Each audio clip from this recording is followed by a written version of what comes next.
Great, so I'll just share screen and go through the slides. So welcome everyone. The main aim for today's event is for you all to come away with an understanding of environmental valuation, a bit of a crash course if you like, and understand how values are always at play in environmental decision making, whether explicitly or implicitly.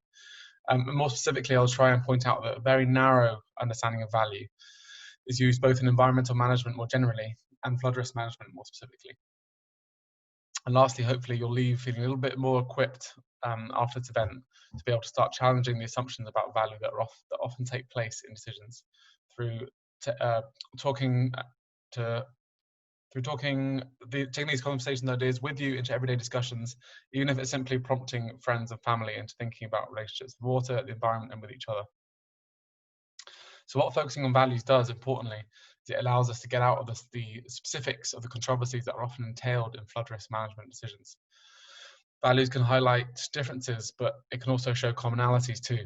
This is where bringing the discussions of value to the forefront is so powerful, because it can resolve conflicts, ideally before they've even begun, and work towards collective ideas.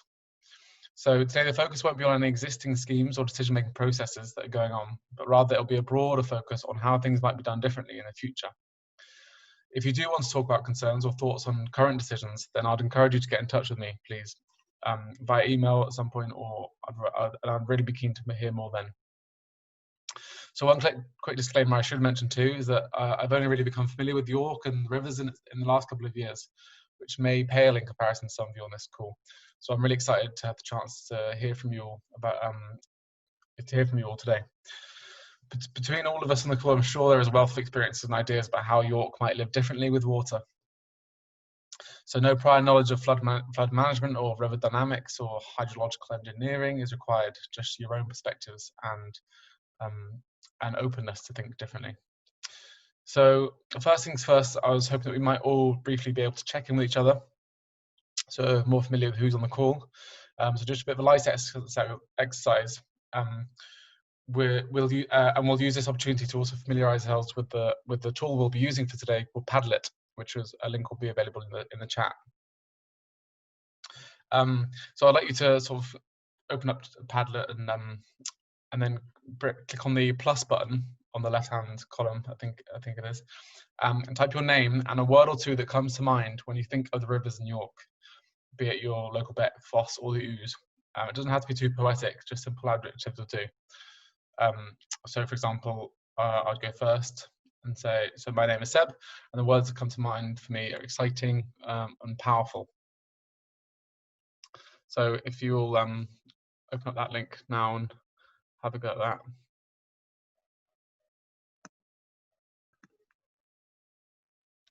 Great.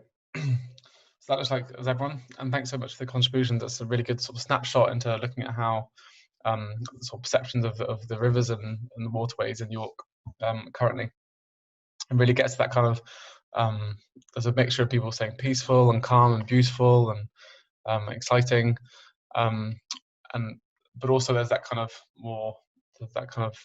other side of everyone pointing out how it floods often, a bit more scary. So there's all those two kind of sides to this. So I'll now just go on to this first presentation. I'll begin firstly with a brief introduction to environmental valuation. And this presentation hopefully will set out the context we find ourselves in, not just in York, but in environmental management and flood risk management more generally. And then this might make the tensions at hand slightly clearer.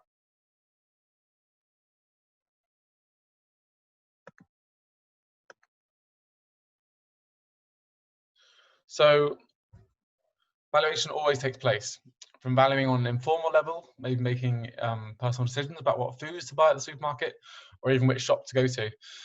Valuation in a more formal sense, where we try and capture the sense of importance of something to feed into decision making and policy. But this valuation is always taking place. Flood risk management implicitly involves such formal valuations from the very initial moment a project is considered, right through till the end. And we might hear these valuations being referred to throughout the decision-making process, typically expressed through phrases we might be more familiar with, about a project's feasibility or possibility or even viability. And I'm sure you can think of other examples. The key then that I'll briefly explain here is that in these early moments of valuation, especially such a narrow valuation that I'll go on to talk about, is in these early moments of valuation that projects typically become set in concrete. And so in doing, we lose our ability to think otherwise and to imagine alternative futures. So first, it's worth surfacing these tensions that exist around current evaluation approaches. And currently, and particularly for the last 100 years, our economic systems have focused on the notion around the notion of use or utility value alone. So ways of working out this use value has revolved around understanding our individual preferences through the market. Often this can rely on quite technical processes that calculate market values, but it's important to remember that these processes are simply trying to estimate the value to society as a whole. These processes have admittedly been very useful and popular because they translate these preferences into quantifiable values that can enter cost-benefit analyses and that can then dictate decision-making. However, there are two major problems here. Firstly, the assumption around how we value either individually or as a society is extremely narrow, and therefore so too are the approximates or indicators that are used to work out these values. For example, the river might be considered important to us in many ways that are not simply about how useful it is. And secondly, such approaches might miss out on a huge range of costs and indeed benefits that can't be measured in this way. So a classic example is a decision of whether or not to chop a forest down.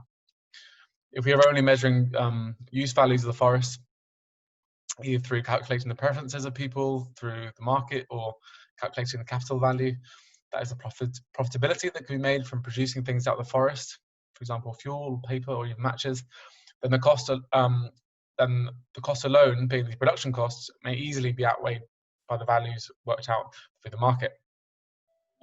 So, however, in this case, in no part of that process do we consider the wider costs, such as the importance of the forest for people's well-being, the cultural relationships with the forest existing in its own right, or even as a habitat for multiple other species. So these values will all be lost, often to the dismay of certain groups of people that may be affected. Yet these values will not be considered because they have not been taken into account as part of the valuation process.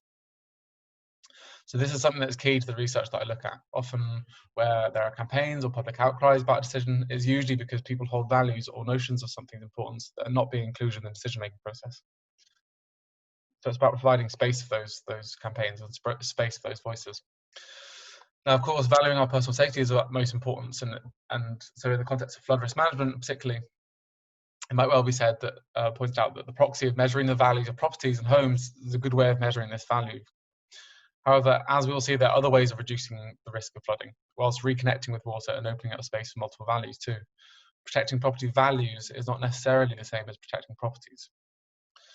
So to put some of this a bit more abstract discussion of valuation into context, a bit more sort of this a bit technically jargon heavy about economics so far. Let's briefly look at the practice of flood risk management over time and how valuation has shaped these practices.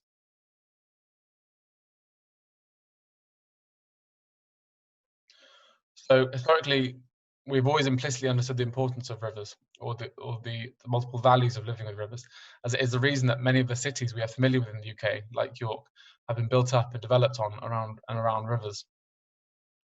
The waterways provided clean water, means of transport, food, energy, even defence. But of course, the watery landscapes that we are part of, these river ecosystems, would regularly flood. To combat this, we began to drain the land and to draw out more and more water into rivers to keep the landscapes we are on more dry. We sought to control water in rivers because we only wanted rivers to suit our human needs, valuing the direct benefits alone. So in turn, the rivers began to be shaped by this relationship. So lots of this drainage was driven by agriculture initially, so drawing out water from the surface whilst irrigating water from underground to be able to control the amount of water needed to grow crops. Like we could literally turn the tap on and off, a perfect metaphor for our relationship or our desired relationship with nature. This then developed more recently into urban development, more concrete construction to expand the city and its economy. However, all this added water that was previously part of these wet landscapes was now being channeled into rivers, with the aim being to get water out of the city as fast as possible, to keep dry spaces dry and wet spaces wet. This is the idea of rivers being treated as drains rather than veins. Many cities, as part of this process, began to bury rivers underground and cover them up, as you can see in the image, the Megatron underneath Sheffield on the bottom left, or the River Westbourne being carried overhead at Sloane Square station in London.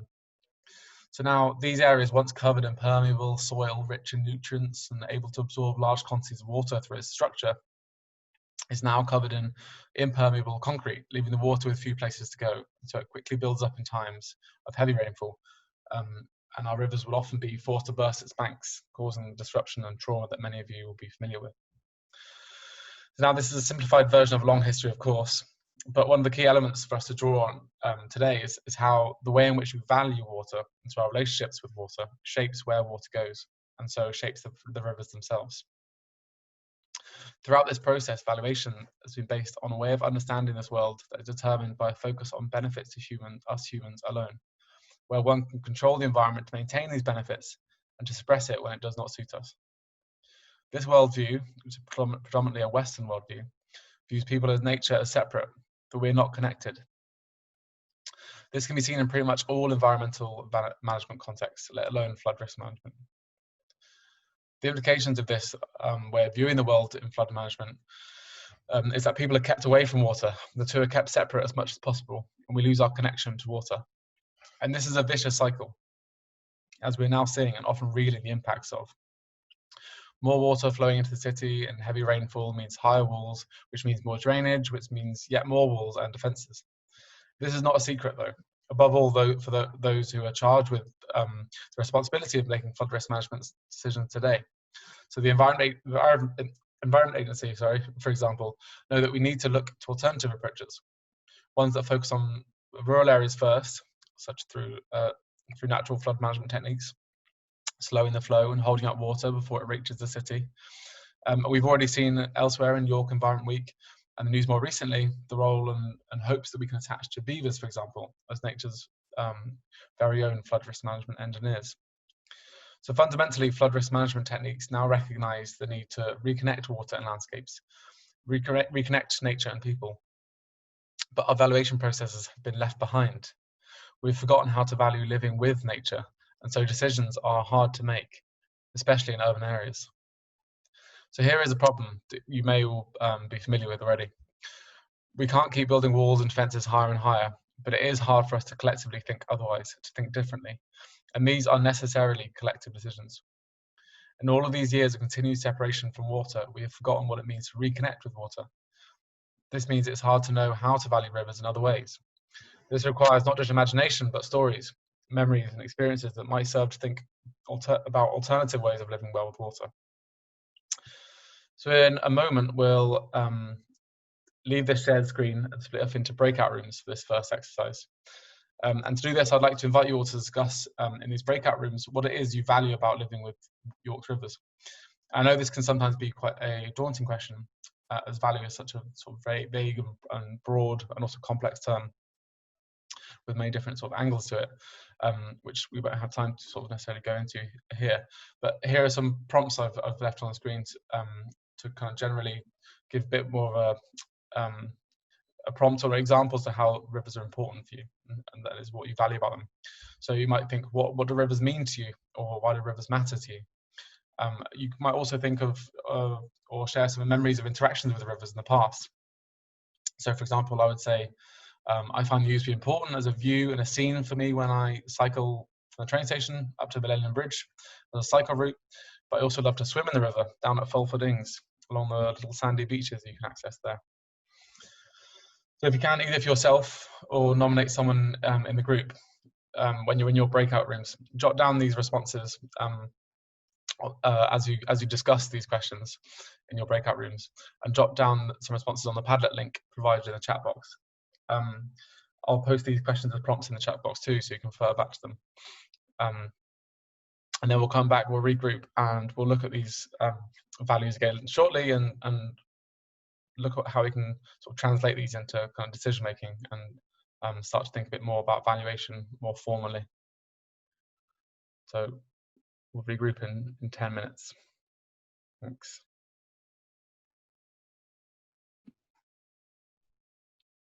Great. So everyone's back in now, I think. So yeah, that's perfect. We'll just briefly recap to try and help make sense of why we did that task again, and then we'll move on to the sort of second half of this presentation. So broadly, we had this problem where we're building walls higher and higher. We can't keep going on, but we had this long history of environmental valuation, which has very much separated people from nature and separated people from water, water from people, to try and keep sort of cities and the rivers away from cities. And so we've got this kind of double task of working out how we kind of reconnect with nature and understand those values that are heart of decision making, but whilst also kind of trying to open these ways, these values to open up decision making into alternative and different directions. So, so some of the examples you've just drawn on there are perfect for this kind of perfect examples. You've mentioned the use of the green lung into central York, which is a really nice visualization. There's lots of talking about the kind of the use of the pumping heart of the city, so literally the veins of the city. The idea that you can ice skate on the Ings when the ooze freezes over. But yeah, there's lots of things about movement alongside the river, so walking along the banks, cycling along the banks. Lockdown has been a really important point, actually, that during lockdown I think people have reconnected a bit more with the rivers and local spaces. And yeah, so there's also mentions of non-human focused roles of the river as well. There's the geese and swans are mentioned, but also the kind of different the ways that the nature of the catchments that the rivers connects up to, so those kind of ecological connections more generally. So anyway, so we'll draw more on those as the event sort of goes on, but that's a really good example firstly to start thinking about the multiple values that the rivers have. So I'll now just sort of go into a bit more what it might mean to think about how we can kind of consider those values as part of decision making.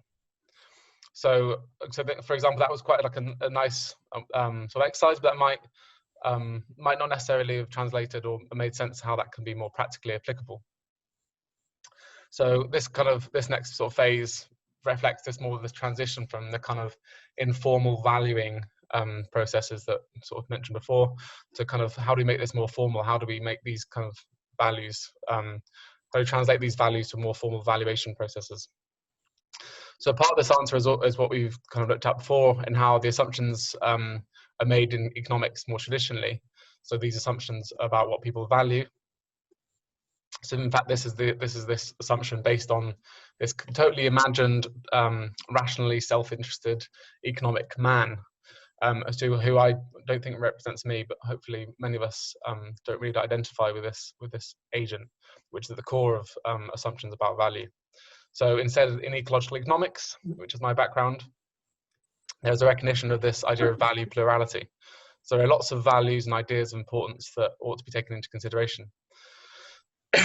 So many of these are about other people, other species, other visions of collective good, and this is especially the case when the thing that we're valuing, so the object in question, is environmental, that is a space that affects lots of people and relationships.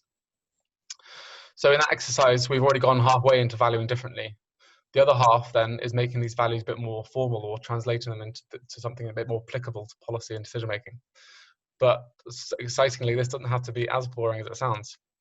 So part of making things digestible and useful for policy and decision making is by making concepts as complex as valuing nature more easy to understand and to put into practice. So often this relates to providing evidence. So you might hear the phrase sort of show me the benefits or show me the costs kind of thinking from decision makers. But more often than not, it requires tools to be able to help make decisions more clearly and more easy to communicate. So one of the main ways that ecological economists have sought to do this is to come up with ways of framing or understanding the multiple values of nature. The main valuation frameworks we'll come to in a moment, but more recent one that's been increasingly adopted to sit alongside these is the one we'll look at here, called the life framework of values. So this framework makes 4 very basic distinctions that can frame the multiple ways in which the environment matters. So firstly, how we live from the environment. This is how the environment provides us with resources like food, water, minerals, shelter. There's lots of examples there. That's the kind of frame that we're all most familiar with probably, and we've kind of all our economics and decision making has been based on. But there's also how we live in the environment. So this looks at kind of how the environment matters as a stage for our activities, for our cultures, traditions and events, almost as this kind of scenic backdrop to our lives. But there's also how we live with the environment. So this can refer to how the very fact that we live on this planet with millions of other species and habitats, and we're all sort of part of this wider ecosystem that can also serve to kind of regulate the environment that we live with as well. And lastly, there's this other frame, how we might even think of living as the environment. So this might refer to the environment as a key part of our identity, a part of who we consider ourselves to be, or something that can offer meaning in our lives too, in that we're part of something greater than ourselves. So now we might not necessarily identify with all these sort of frames. We may all actually hold or reflect different values that go across all 4 of those categories. And they're not, and just as all frameworks and sort of ways of understanding or framing concepts, they're kind of tools to kind of help us think through. So they're not sort of defined, sort of set categories. But for example, just to show that we may hold sort of values that sit between any of these frames, living as might be quite hard for some of us to imagine, as it reflects a way of relating to the environment that might be more embedded within culture and traditions that do not see nature as separate at all. In fact, for these people who might hold values here, valuing nature as something separate to themselves would likely not make sense at all. So this might not be so common in a city like York, or sort of in particularly kind of the Western society that we sort of mentioned before, where we've been sort of brought up and sort of we've characterized our practices very much based on this separation of nature and culture. But some people may describe experiences that reflect this last category. So when we do the next exercise shortly, I might see if I can take some of the expressions of importance or values that you've added to the Padlet and try and frame them into these 4 categories. So as I mentioned, these 4 framings, if we go on to the next slide, these 4 ways of framing or understanding the importance of the environment can relate not just to people's experiences and values, but other ideas that basically act like these tools to kind of speak the language of decision makers. So these concepts include things like ecosystem services and nature's contributions to people,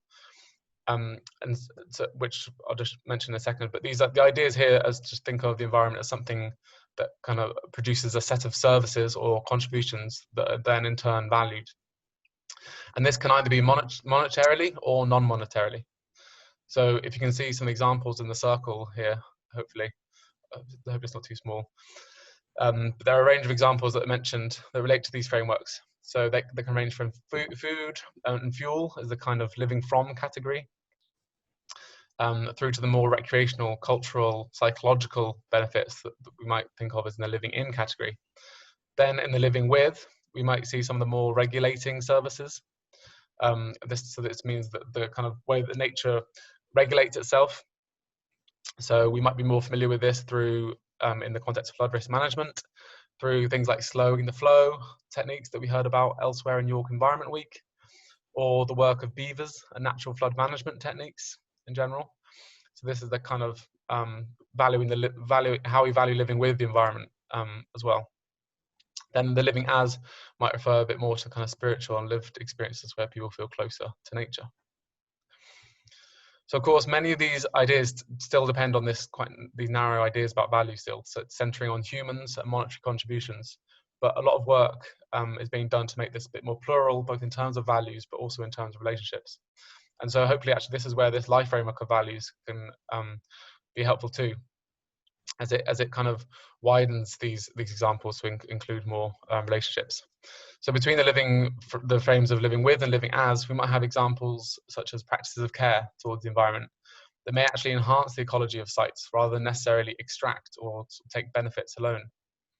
So these are still values, just like people may value the practice of gardening, yet they do not necessarily take away from the environment, potentially add to it too, in terms of increasing biodiversity or creating more habitats. In this case, while it's still people valuing, we might entertain the ideas that we're creating value for other species too. So we might start to think about species that rely on access to the rivers or acquire wet habitats nearby, and then we can start to think how we can include these perspectives in our decisions as well. So if we look at the next slide, we can see that broadening these conversations and ideas about the importance of nature can open up the frames and concepts that we use in decision making. So whereas in the past we've only considered a very narrow idea about value that is much more extractive in that it extracts from the environment alone, we might start to think about how these multiple values shift away from that one framing of living from and towards a more balanced approach. So that way we might start to value the kind of living in, as, and with the environment frames a bit more. And by capturing more of these values, decisions then that then enhance or reflect these values might then follow.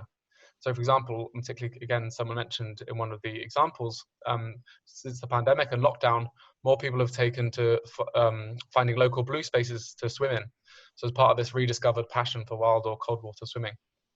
Now with more and more people valuing this way of interacting rivers and this relationship with rivers, it might in turn lead to a more focused attention on the need to clean up our rivers and waterways. Some of you might have heard of the Ilkley Clean Our River campaign, which uses these values as a basis for their campaigning for more decisions and actions to be taken to enhance these values. So importantly, just lastly to add, is this type of thinking doesn't sort of displace technical expertise or ideas about how we do things, but far from it. Instead, it's a more expert focused. This more expert focused knowledge is then used to creatively think of ways of reflecting the values held by people. In that way, these more technical experts aren't charged with coming up with a cost-beneficial design and then seeing it all the way through, but instead they might be guided by the more democratically decided values and relationships that are important in each context. So this has been a kind of brief introduction and a bit of a crash course into these economic concepts, but hopefully now you might start to see these very values we've been discussing and how they can be applied to the language of economics and decision making, and most crucially that they start with you and your values. So that's kind of way that we might think about how we make these decisions more democratic.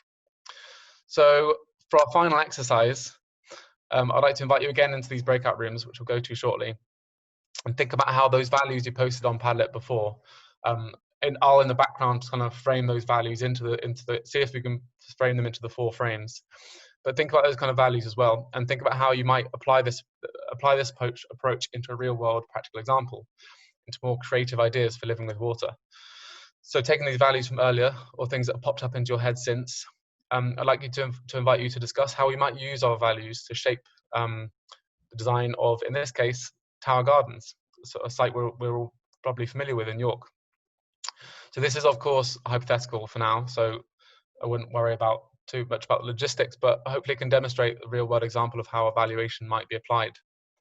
So if I could ask you again, either sort of nominating someone or each of you to type up the examples on Padlet that come under each of the framings that are still on the Padlet section as well.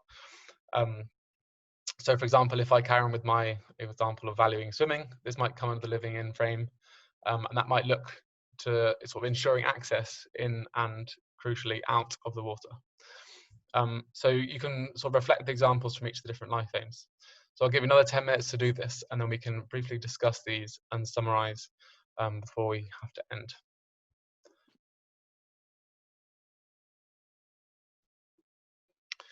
Great, it looks like everyone's back in, I think.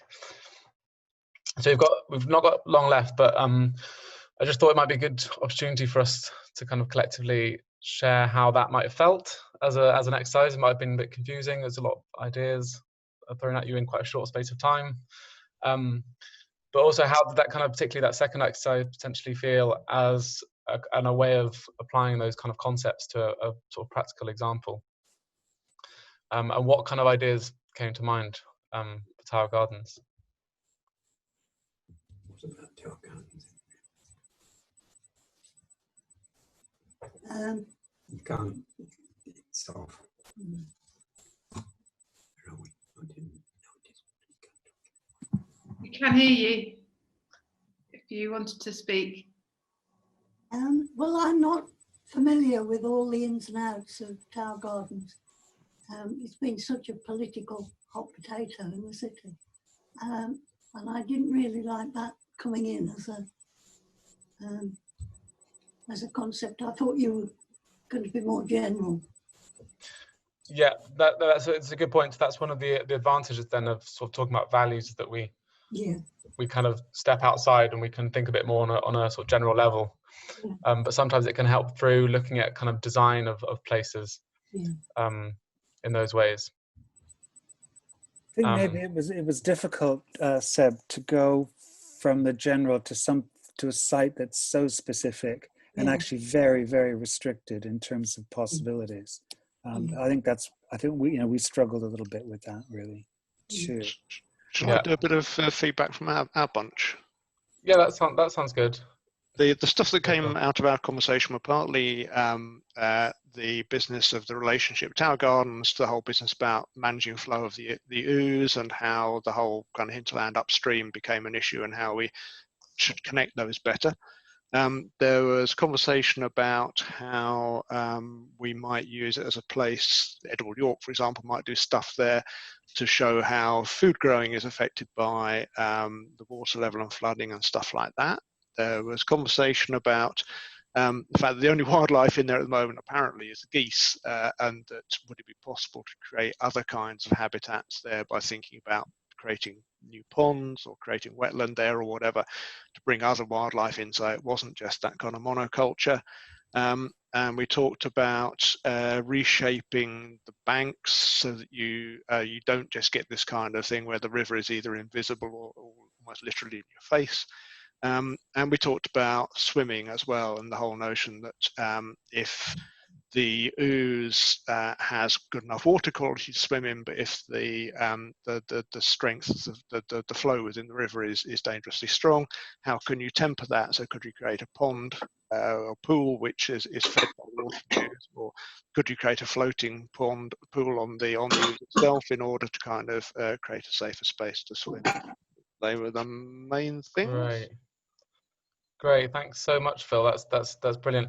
And that, I think if that kind of, I'm not sure if anyone wants to add to that, but that really captures the variety of the different life frames that we just talked about. So there's that kind of planting edible trees, which is that living from. There's the kind of connecting up more ecologically to wider spaces, and that's kind of the living with the environment, and also the kind of living in with the access to water for various events, and also thinking about other species that live in those spaces other than necessarily geese and swans. Through those I think ideas. there was a vague hope that something might chase the geese away, but that was it rather than stay. Great. Well, I think we had a couple of discussion points. One was about the nature of some of the buildings, flood near the Tower Gardens, and how that idea of like the pub has, where you adapt a building with flooding rather than trying to keep the water away from it. It might be a more democratic way to go, although you'd need to compensate the residents involved. And the other one was obviously the arts barge was an example of that, but how the river can provide a venue for entertainment, but also potentially education about the river. So those two things came up, buildings and venues. Great. Yeah, that's really exciting. Yeah, definitely is a kind of way to kind of host those conversations. Arts barge would be a good place for that. Great. Well, that last point you just mentioned there, Paul, I think as well touches on that sometimes there are these kind of tensions, and there might even be potential different uses that people want for a site. But again, this hopefully is from that brief snapshot we've had today, is hopefully a kind of example that actually sort of stepping away from the specifics that you mentioned, Audrey, of kind of getting away from the kind of specifics of a particular site and thinking about values which are kind of on a more general sort of level, can maybe help people kind of find commonalities and hopefully find ways of designing spaces that can actually suit multiple sort of values and uses. I think sadly we're a bit pressed for time, so I might just sort of summarize the event and just recap some of those key ideas before we go. So yeah, I'm really, really grateful that you've all participated and involved and for your involvement. And so it might have seemed like a lot of information to introduce in such a short space of time. But also considering that, I'm really amazed at all the responses that you've given, particularly looking at that Padlet is pretty full just from such a short space of time. So can hopefully imagine that we might have been, how productive we might have been more than an hour on a Monday evening. But we've had a brief crash course then in environmental valuation, looking at how our narrow perspective on valuation in the past, both in terms of sort of environmental management, but also flood risk management, has been so narrow that it's actually prevented us from being able to think otherwise about decision-making processes. So we've all seen between us the wide range of values and relationships that people have with water in York. But we've started to hopefully think about how these very values can also guide decision-making in the future in more creative directions, and allowing us to start thinking differently. So crucially, this kind of valuation opens up more democratic ways of doing valuation that relies on people and relies on communities thinking collectively, and that must come at the start of any decision-making context, which is one of the crucial points. So while designs may chop and change over the course of a project, as is often the case, in this way our values might guide the process along the way. So thanks again to all of you for coming, and please do keep in touch, whether it's any questions about today's event that you might have, or whether you'd like to get more involved with the research project in the future. But it'd be great to hear from you if you have any concerns about projects that are going on at the moment, or if you'd just like to sort of keep in touch. And you can also follow the research project itself, Living Well with Water, on its website, and sort of follow on Twitter too. But yeah, just before everyone sort of pops off, because that is the end of the sort of allotted time, thank you again for all sort of coming along and taking time out your Monday evening. And hopefully you got something out of it as well. Yeah, good. Thank you. Great. Yeah, Thank thanks. you all. Cheers. Thanks. Thank Thank you. Thanks.